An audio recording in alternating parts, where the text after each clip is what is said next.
Bakunzi b'ishirahamwe BMBC nkuko mumbona ngaha je ndi umwe mu bakozi ba BMBC aba nitwa Sandrine Ninteretse. Kuri uno munsi twazindukiye hano kuri kino kibanza BMBC iriko irakoreramwo umugambi wo kubaka amazu yise BMBC Homes 2020. Rero ko twashitse hano twagomba twibarize umuyobozi wacu mukuru ikintu ahanini nyamukuru catumye dushika ngaha. Umuyobozi wacu w'ishirahamwe BMBC urabona ko muri kino gitondo twazindukiye ngaha tukaba tumaze nk'ikiringo c'ukwezi turiko turangura umugambi wise BMBC Homes 2020. Twashaka mutubwire kuno munsi twazindukiye hano twahazindutse kubera iki, twaje mu biki? Urakoze Sandrine. Nanje nitwa David Ntamakuriro nkaba nyoboye cyangwa BMBC. Hanyuma barazi abantu bose dukurikana ko dufise un projet nziza itwo takorera ngaha. Urabona ko bariko barategura ikibanza basoroma imirima yari irimo kubera twe twateguye kuzotanga mu 8. Mugabe igihe twamenyesha abantu uno mugambi abantu benshi baciye bahurumbira. Benshi bariyandikisha mbere benshi tugana amasezerano. Batwemera gushaka gutangura ino projet. Voilà rero inyuma yo gushiramwo amaborne gutunganya ibintu vy'impapuro zigenga amatongo ngaha rero twegena ko mu vy'ubuhinga turiko turaheraheza. Okay rero uno munsi twazanye twazindutse mbere muri mu kigo bita BBS Burundi Backbone Systems kijeje gutanga internet mu gihugu c'u Burundi kugira ngo bashobore kuduha urutsinga rwa fibre optique. Murazi ko ntushaka kuvuga ngo inzu yateye imbere igihe internet irimo ari fake canke atayirimo. Rero dushaka ko muri ano mazu umuntu azobabamo ntazohamagara, nta muntu azohamagara umukozi wiwe ngo Sandrine ndanira umunyu ngo shaye ngo genda usome ibi. Bazafise ukuntu bavugana mu mazu biciye kuri internet ku buryo nivuga ni comfort nyene totale.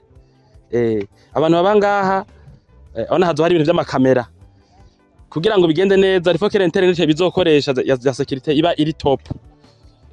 Twaje kugira ngo duheraheze ivyo kwiko turavugana nabo bijana fibre optique kugira ngo ko tuzaturaheza amazu tuzatura connecta inzu yose connection ari direct kirumvikana kandi ikwiye.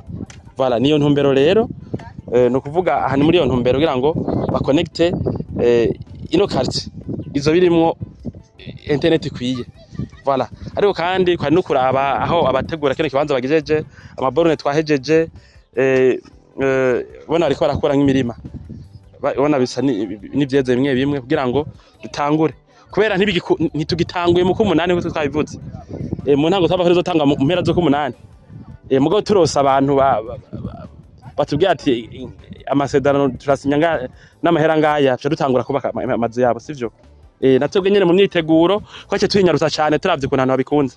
Ubu turakora ibindi bikorwa by'iwacu byo kwitegura mu by'uburyo mu by'ibikoresho n'ibindi kugira ngo ino project itangure ubu nyene vuba nyene ubu. Rero niyo ntumbero kugira ngo dushiremo twiga ibintu bya internet muri iyi quartier.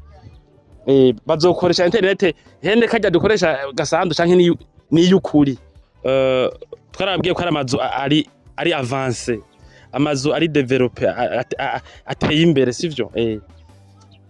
Murado dufite experience rero kwitega ko nibi bijamwo birumvikana. Hazo harimo n'ibindi bintu byisha kumbira abantu batiyumvira mugabo byerekana ko samazu kugeranya n'amazu menshi dufise ngaha mu gihugu.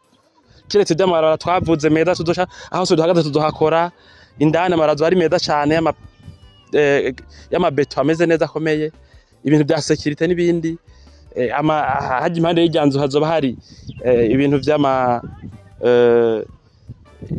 amasare amapisine n'ibindi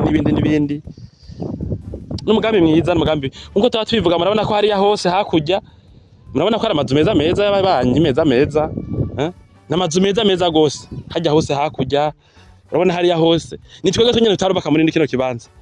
Voilà ni kuvugana ahantu hari n'ahantu habereye kuba sivyo hasanzwe ari heza. Urumva ari twashaka ngo buhinga hoho n'abanyi bazohungukira cyane bashaka kudoda baraza gukoresha ibikoresho byo ngaha bigena abanyeshure bigenewe imiryango yo ngaha ugasanga n'abanyi bigenda neza. Murakoze. Ego urakoze muyobozi w'ishirahamwe BMBC. Urumva ko abakunzi b'ishirahamwe BMBC n'abandi bose bakunze uwo mugambi wa BMBC Homes batogira ubwoba kuko ibintu bizoba bimeze neza ko biriko bitegurwa ku rwego rwo hejuru. Murakoze.